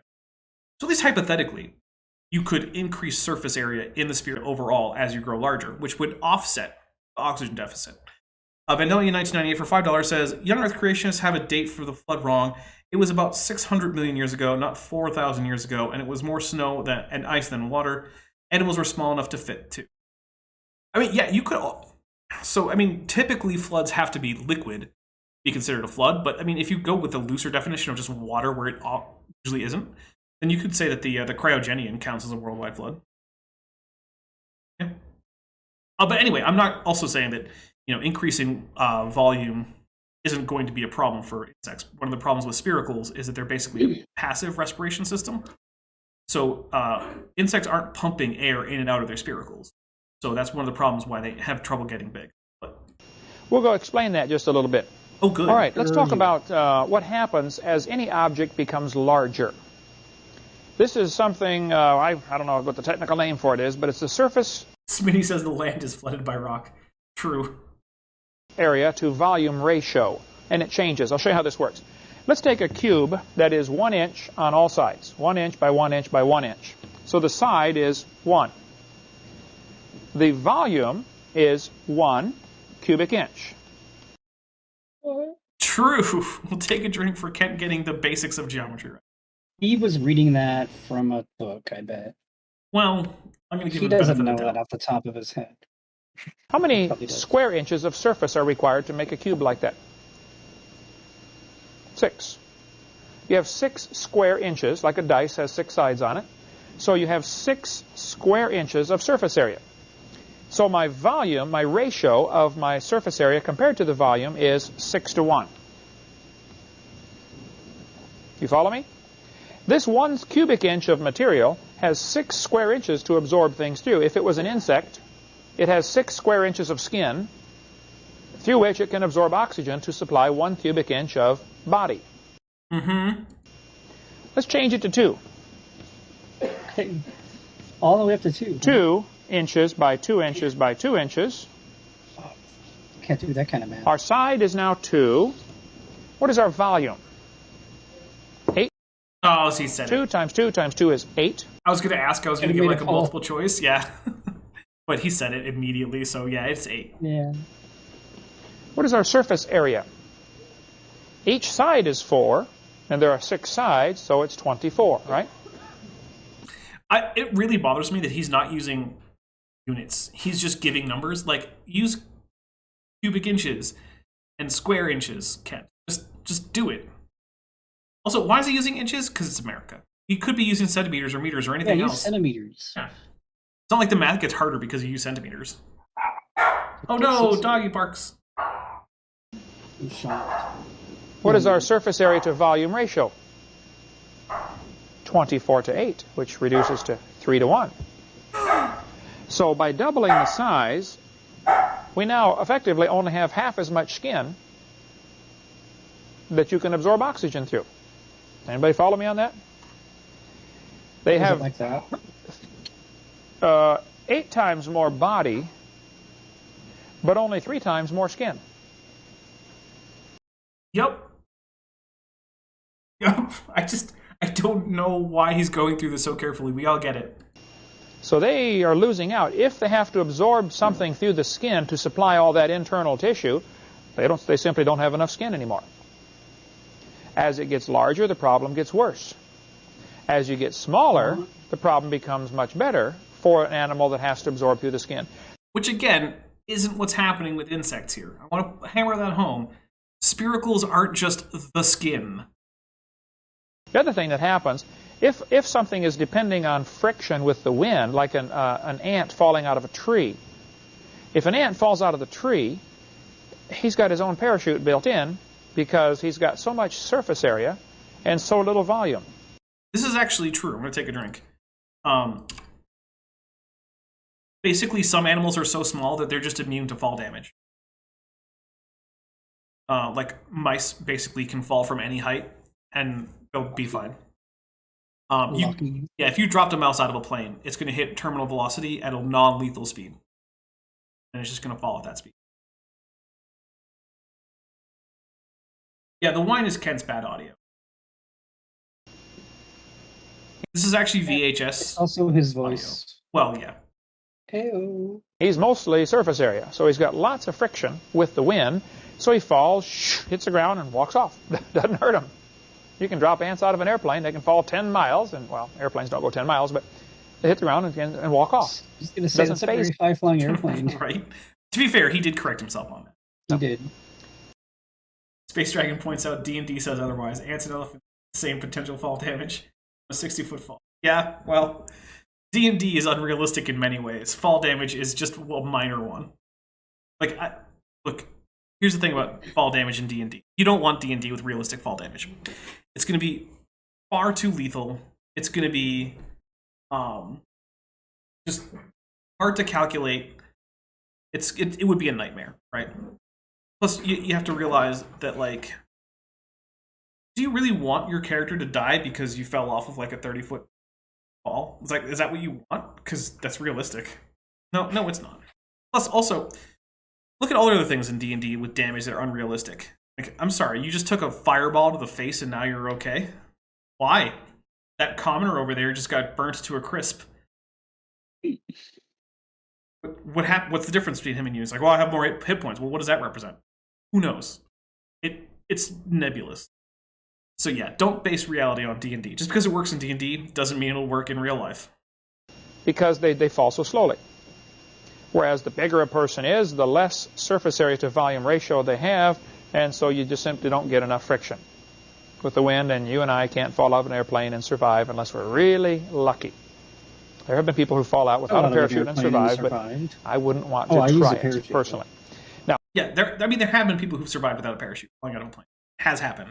It's not likely, and they weren't doing too well when they got to the ground. But since an insect has to absorb, no, the bigger it gets, the more this becomes a problem. Kind of. So there's a maximum size insects can get based upon how much air pressure there is. Goodness. No, it's not how much air pressure there is, Ken. My goodness. Did he say air Taking pressure? a break. Yeah, it's the partial pressure of oxygen, which is not just air pressure, right? So it is true that insects, as they get large, do have problems with oxygenation at certain partial pressures of oxygen. The partial pressure, basically, is how much of the air pressure that you're currently under is actually caused by oxygen. And if you hold the air pressure as a whole steady, but you increase the amount of oxygen, you increase the partial pressure of oxygen, which makes it easier to oxygenate your blood. During the Carboniferous, the air pressure wasn't significantly different, but there was more oxygen. Oxygen in the atmosphere was coming up, I think, like into the 30% or something. I'll have to double check because I don't want to get that wrong. So, let's see. Carboniferous oxygen. There you go. Yeah, 35%. Okay, I did remember that correctly. 30%. Pretty good. That's quite a bit. So that doesn't have to increase air pressure as a whole, right? Because there also would presumably be, somewhat less of other things.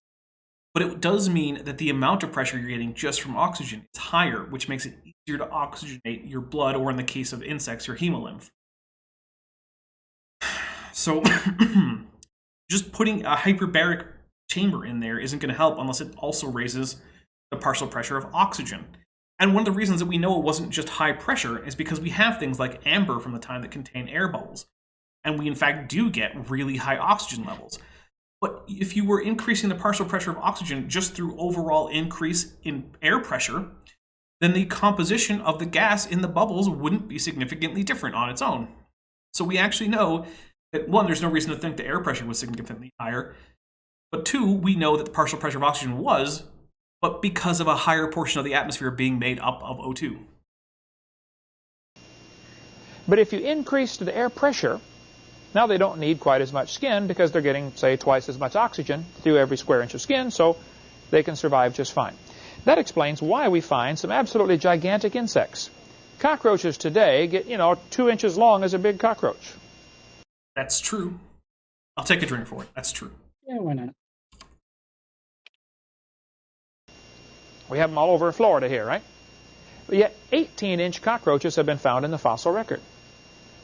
How'd you like to find those under the kitchen cabinet, Can you imagine a 1.5 feet long, a half-meter cockroach? A friend of mine, Fred Gayford up in Canada, does video and does graphic. Are we going to get his phone number? Because Ken likes to give people's phone numbers.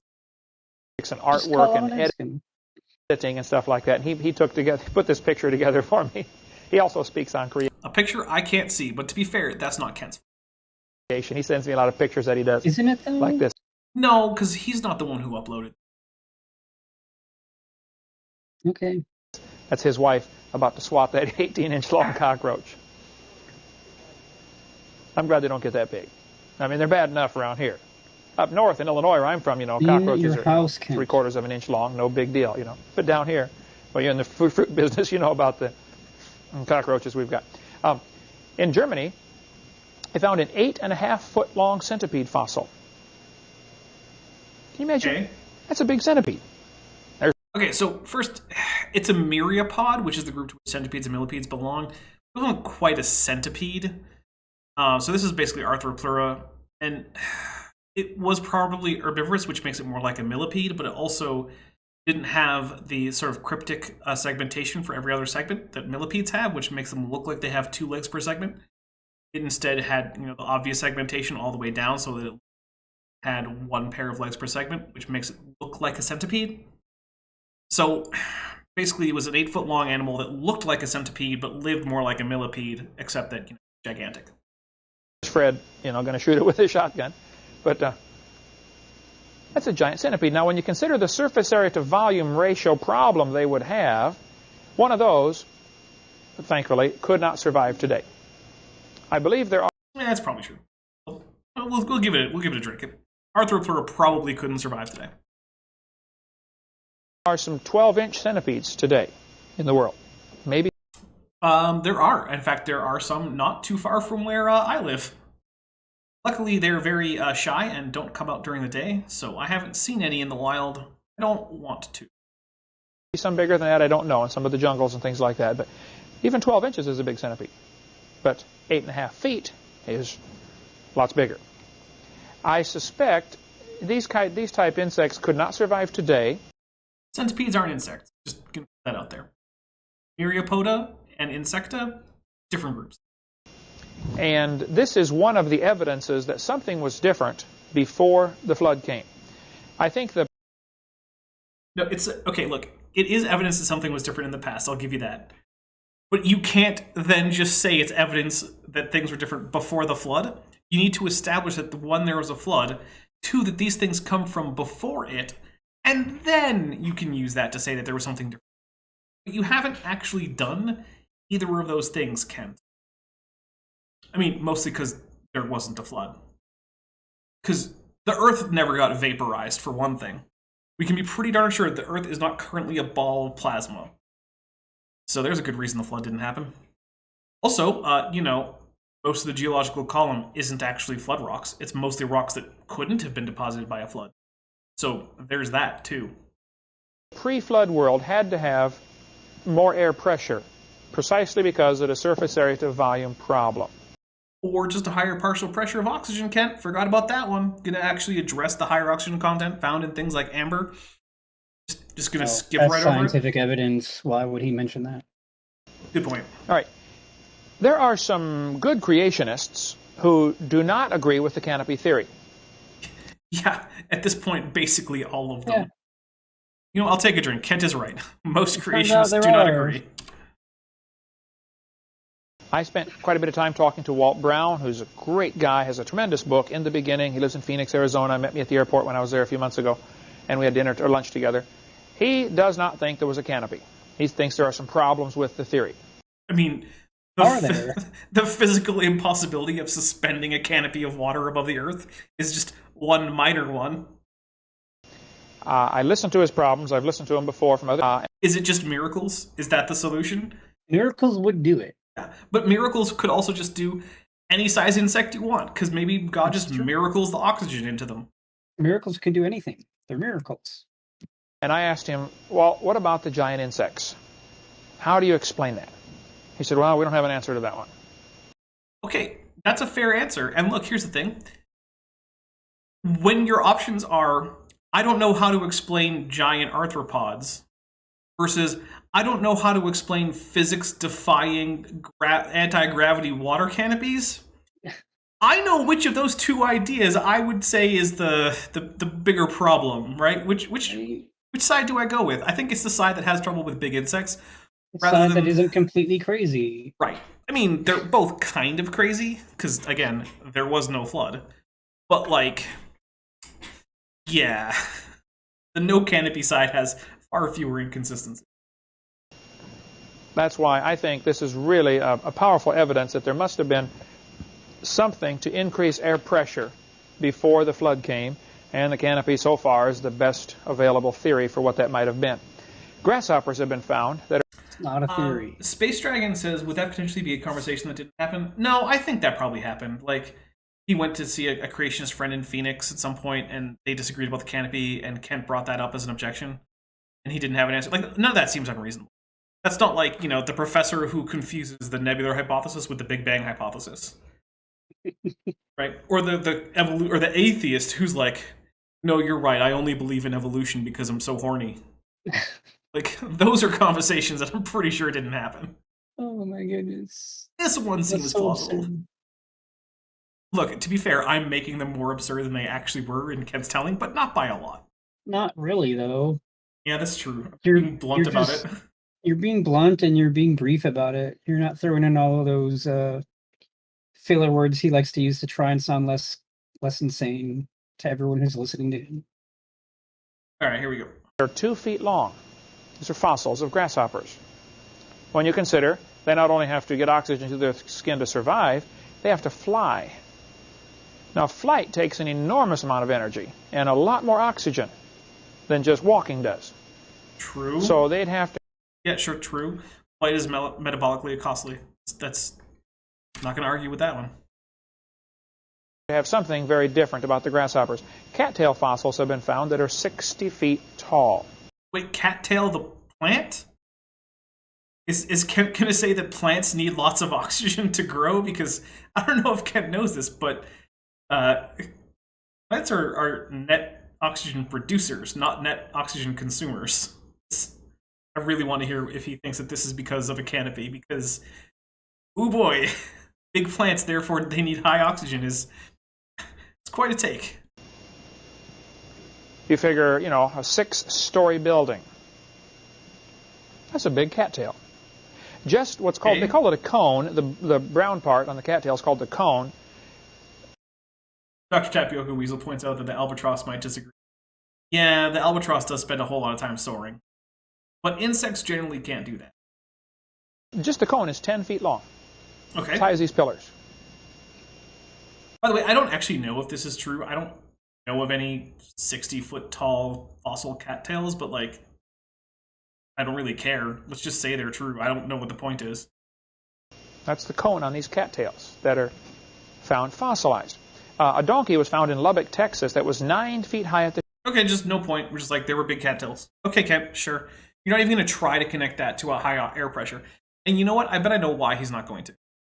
Because I bet even Kent knows that there's no connection there. It doesn't make sense. Because he's trying to use the whole, like, oh, really high surface area, therefore oxygen uptake increase needed, therefore higher pressure, therefore higher partial pressure of oxygen. Which, I mean, it kind of follows, right? But that doesn't work for plants. Plants don't need high oxygen uptake because they make more oxygen than they need. I mean, plants do actually use oxygen, right? They have aerobic respiration. But they make enough to use themselves and then to excrete the excess oxygen. Shoulder. Again, the pillar's 10 feet tall for comparison, so figure 9 feet to the shoulder of the donkey. I'm going to need a citation on the 9-foot donkey. I'm not aware of any equid species that ever got 9 feet. But also, the whole point of bringing up the insects was that insects have special metabolic problems with oxygen uptake at high sizes because of their method of respiration. Now, the only reason to bring this up is as a contrast to animals with lungs, like, you know, things like elephants, which don't need any special hyperbaric conditions to survive. So I don't know what about a 9-foot tall donkey, if it existed, would indicate that there had to be high pressure, because at least according to Kent's own argument, lungs don't have this same problem, because lungs are more efficient than spiracles, which is true. Right? That's not a false statement. But if that's the point of your argument, then bringing up a big donkey doesn't help. It's just superfluous. And I'm going to take a drink for Kent just not knowing how, like, thinking works. Which has already been established. He doesn't know that. Buffalo horns have been found that have a 12-foot horn span. Yay for bison latifrons. By the way, the animal itself was not proportional to those horns compared to, like, modern bison, right? Because when Kent says buffalo, he means bison. He means the American bison, which is colloquially often called a buffalo in the States. And I think in Canada. I don't know. I'm not Canadian. So bison latifrons was significantly bigger than bison, the modern American bison. But its horns were outside big on top of that, right? Like, proportionally, it had gigantic horns. So bison latifrons is not actually like an animal that's so big that it would be hard to explain or something, right? It's significantly smaller than an elephant. Those are around just fine. That would be a big buffalo. Monkey for Banana says, is he calling Paraceratherium a donkey? You know, he might be confusing Paraceratherids with equids. That would not super shock me. I mean, at least they're both parasodactyls, right? They have something in common. That's the same core kind, to right? this buffalo Probably not. horn. See, shucks. cows and buffalo have the bony part in the middle, and then they have the horn sheath on the outside. The horn is actually longer than the bony part inside. True, I'll take a drink. It's called the core, the horn core. Also, hey, Dr. Armitage, if you ever watch this, Kent Hovind knows more about bison horns than you do. Because he at least knows that they have a bony core. Unlike you, who when presented with the possibility that your alleged Triceratops horn was a bison latifron horn, you know, the thing the first Triceratops horn was mistaken for, so there's precedent for making this mistake, you said, well, buffalo or bison, whatever, don't have bony cores to their horn. Yeah. How does it feel to get owned by Kent on anatomy? Yeah. That's a tough one. And Carl Baugh has the horn core up in his museum. Okay, Carl Baugh has a bison latifron's horn core. Great. I don't care. Trivia, is this going to be on the quiz next week? Right? We're going across Texas. You can stop and see Carl Baugh's museum in Glen Rose, where this horn core is. The horn core is 8 feet. That... maybe. So the buffalo had 12-foot horn. I tell folks, you show me a home where that buffalo roams, and I'll show you a wreck. That would have been a disaster. Beaver fossils are found indicating they got 8 feet long. Well, okay, not beaver, Castoroides, which means like a beaver. That's the oid part. So it was related to modern beavers, but it's not actually a modern beaver. We can tell for a number of reasons. One, it was less aquatic. Two, it didn't have the weird flat tail. And there were other details, but yeah, Castoroides is not quite castor, the actual genus of the modern. But, you know. I was preaching up at Maranatha Baptist Bible College in Wisconsin, and I stopped in Johnson Creek, Wisconsin, just north of the Illinois border, and I met Jim Erb. There's his phone number. We should just add a drink trigger for every time Ken Hovind gives out some random guy's phone number. Oh my goodness. Drink trigger number 10. There's his phone number. All right, fine, we'll do it. Whenever Ken Hovind gives out someone's phone number, we'll take a drink. It's so ridiculous that Ken thinks that that's the appropriate way to cite sources. Is like, well, here's the guy's number. Call him and ask him. Just call. Anytime. He'll take your call. Anytime, day or night. David B22585, who's member for 4 months at the amniote level, says, for a good time, call. Basically, yeah. My goodness. Jim was working on his farm, digging something with a tractor, and found this beaver jaw, fossilized. They dug around, did not find anything. They didn't find the rest of the beaver. All they found was the lower jaw. They dug around for a while. Some university professors came out there and dug for a while. Couldn't find the rest of it. A Fearmonger says, young Earth creationists can't distinguish animals. Asteroides is just a beaver. A peccary is a pig. Pterodactyl is a dinosaur. Now, I'm going to be fair. There are actually some young Earth creationists who know a whole lot more and would not make these silly mistakes. One of them is in our chat. Paleologos is not the kind of person who would just mistake a peccary for a pig or a pterosaur for a dinosaur. I have significantly more confidence into comparative anatomy because I've seen him do it and he's good at it. So it's like the special brand of nonsense that Kent is. Because remember, Kent is basically just straight out of the 70s in terms of his. He never learned anything past like what Dwayne Gish and Henry Morris were pushing. Well, the science was settled, right? It's impossible to learn more about science. That's true. It's revealed knowledge. Science is done now. But there's other indications. Scientists are doing, but they're just getting big checks from big pharma and big. They're all multimillionaires. Yes. Everyone knows the best way to become a millionaire is to become a scientist. Yeah. Oh, and there's Paleologos saying it is. Ken legitimately can't tell a difference between a Racotherium and a Hyrax, which is, they're not very similar animals. I mean, they're similarly sized, I guess. Red Rudy 07 for $10 says, when was the last time Kent consulted his oral proctologist? Not recently enough. Around the world that beavers were absolutely huge. This beaver would have been about 8 feet long. Okay, yeah, Asteroides 8 feet long. That seems long, but I'm not an expert on like fossil rodents. Therefore flawed. Because 2.5 meters. Okay, 8. It's not estimate there. All right, yeah, fair enough. I don't know what that has to do with anything, though, because, again, the entire point with the insects was that they need the higher partial pressure, but Asteroides doesn't. I mean, a big beaver, there's nothing impossible about that right now.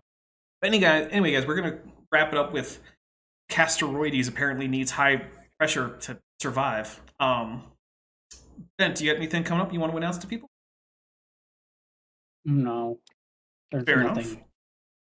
Well, if you look in the description, you should find a link to a Google Drive that has free music by Beethoven. Oh, Download yeah, that. that's still a thing. Also, Bent It's has... not new, but it's there. Yeah. So go Bent listen also... to free music. Bent also has an Amazon wish list in the description if you want to be generous and get him something. I do too. But let's see. Tomorrow at 11 a.m. Pacific, 2 p.m. Eastern, I will be on Cheshire Vic's channel with Chris Shelton. We're going to talk about brainwashing. Chris Shelton, if you don't know, former Scientologist, runs the YouTube channel Critical Thinker at Large, which mostly focuses on countering Scientology nonsense, but also he dips his toes into other cults as well. That'll be tomorrow. On Thursday at noon Mountain Standard, which is the same time, 11 a.m. Pacific, 2 p.m. Eastern. What can we really learn from fossils? Which will be taking a look at a ICR podcast. Will be premiering. And then on the 12th, I'm hoping to get the crew back together for more Young Earth Creationist comic book reading. So, hopefully. I'm down with that. Yeah, because we've got a anti-Semitic and homophobic and Young Earth Creationist comic book to read. Why not, right? If you had said that before I agreed to do it, I might not have. Well, it's a lot of bad things. Yes, to strap in for very, very obvious homophobia and anti-Semitism. So, but with that, guys, we're going to get out of here. Thank you guys for coming. I really appreciate it. And I hope I see you tomorrow on Cheshire Vic's channel and then again on Thursday. Thanks for watching, but before you go, I just want to say a special thank you to my channel members and my patrons, especially those pledging $20 or above. Bob Knob, Work in Progress, Beethoven, Tapioca Weasel, Denny5252, Ian Chen, Landon Knoll, Mabdy Babdy, McSpooks, Sphincter of Doom, The Venerable Bead, and Atheist Animal. As you probably know, YouTube is a very volatile platform, and from month to month my income on the channel can swing wildly. But the people you see on screen are directly supporting so that I don't have to worry too much about that, and the channel can keep going as it is, and perhaps even improving. If you'd like to join this team, there are links below to join the channel or in the description to join the Patreon. The Patreon starts as low as $1 a month, and the channel memberships start as low as $1.99 a month. On Patreon, you can even get a discount for pledging annually. If you do decide to pledge, you'll get access to an exclusive Discord server just for channel supporters, as well as early access to all of my pre-recorded videos, often up to 2 months in advance. Higher tiers will unlock even better perks. Now, if an annual or monthly pledge isn't right for you, but you still want to support the channel, there is a merch store down in the description, as well as an Amazon wish list, just for me. And if financial support isn't something you can or want to do, then if you still want to help out the channel, please just like and share these videos and make sure you comment on them. It really helps the channel out. Thanks again for watching.